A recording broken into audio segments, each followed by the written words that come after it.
नमस्कार, prime news का digital platform देख रहे हैं आप। मैं हूं आपके साथ सिबी सोनी। महाराष्ट्र में धर्म परिवर्तन को लेकर एक बड़ा राजनीतिक और कानूनी कदम उठाया गया है। महाराष्ट्र सरकार की कैबिनेट ने धर्म परिवर्तन विरोधी विधेयक के ड्राफ्ट को मंजूरी दे दी है। इस प्रस्तावित कानून को महाराष्ट्र धर्म स्वतंत्रता अधिनियम या फिर महाराष्ट्र एंटी कन्वर्जन बिल कहा जा रहा है।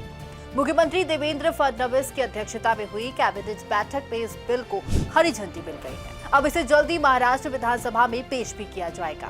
सरकार का कहना है कि इस कानून का मकसद जबरदस्ती, धोखे से या लालच देकर कराए जाने वाले धर्म परिवर्तन को रोकना है। इस वीडियो में हम आसान भाषा में समझेंगे कि आखिर इस बिल में क्या क्या नियम रखे गए हैं, धर्म बदलने से पहले 60 दिन की सूचना क्यों जरूरी होगी और अगर नियम नहीं माने गए तो क्या हो सकता है। सबसे पहले समझते हैं कि ये बिल आखिर है क्या।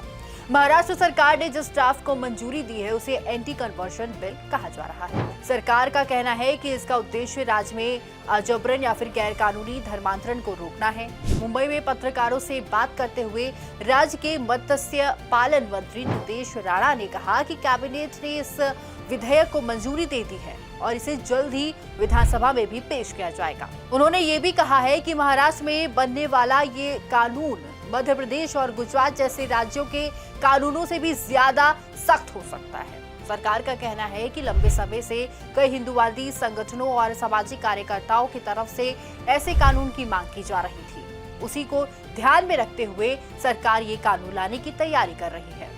अब आते हैं इस बिल के सबसे अहम नियम पर। इस प्रस्तावित कानून के मुताबिक अगर कोई व्यक्ति अपना धर्म बदलना चाहता है तो उसे कम से कम 60 दिन पहले सरकार को इसकी जानकारी देनी होगी, यानी धर्म परिवर्तन से पहले संबंधित अधिकारी को लिखित में सूचना देनी होगी। ये अधिकारी आमतौर पर जिला मजिस्ट्रेट या सरकार द्वारा तय किया गया कोई अधिकारी हो सकता है। सिर्फ सूचना देना ही काफी नहीं होगा, उस अधिकारी से अनुमति लेना भी जरूरी होगा। सरकार का कहना है कि इससे ये जांचने में मदद मिलेगी कि कहीं धर्म परिवर्तन किसी दबाव, धोखा या लालच की वजह से तो नहीं कराया जा रहा। अब सवाल ये है कि अगर कोई व्यक्ति धर्म बदल लेता है तो उसके बाद क्या करना होगा। इस बिल के अनुसार धर्म परिवर्तन के बाद भी एक जरूरी प्रक्रिया रखी गई है। अगर कोई व्यक्ति धर्म बदलता है तो उसे 25 दिनों के अंदर उस धर्म परिवर्तन को संबंधित अधिकारी के पास रजिस्टर कराना होगा, यानी सरकार के रिकॉर्ड में ये दर्ज करना जरूरी होगा कि व्यक्ति ने धर्म परिवर्तन किया है। अगर तय समय के अंदर ये पंजीकरण नहीं कराया गया तो उस धर्म परिवर्तन को अमान्य भी माना जा सकता है। इस विधेयक में जबरन धर्मांतरण को लेकर भी सख्त प्रावधान रखे गए हैं। अगर कोई व्यक्ति जबरदस्ती, धोखा या फिर लालच देकर किसी का धर्म बदलवाता है तो ये गैर जमानती अपराध माना जाएगा। मतलब ऐसे मामलों में आरोपी के खिलाफ सीधा केस दर्ज हो जाएगा और उसे गिरफ्तार भी कर लिया जाएगा। इस प्रस्तावित कानून में शिकायत करने का अधिकार भी दिया गया है। अगर किसी व्यक्ति के परिवार के सदस्य को लगता है कि धर्म परिवर्तन जबरन या फिर गलत तरीके से कराया गया है तो वे इसकी शिकायत भी कर सकते हैं। अब सबसे जरूरी बात, फिलहाल ये सिर्फ एक ड्राफ्ट बिल है।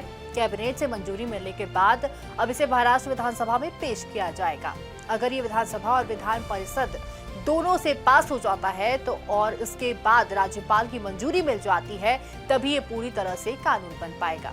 तो कुल मिलाकर महाराष्ट्र सरकार का ये प्रस्तावित कानून धर्म परिवर्तन की प्रक्रिया को नियमों के तहत लाने और सरकारी रिकॉर्ड में दर्ज करने की कोशिश के रूप में देखा जा रहा है। इसमें 60 दिन पहले सूचना देना, 25 दिन के अंदर पंजीकरण और जबरन धर्मांतरण पर सख्त कार्रवाई जैसे कई प्रावधान शामिल हैं।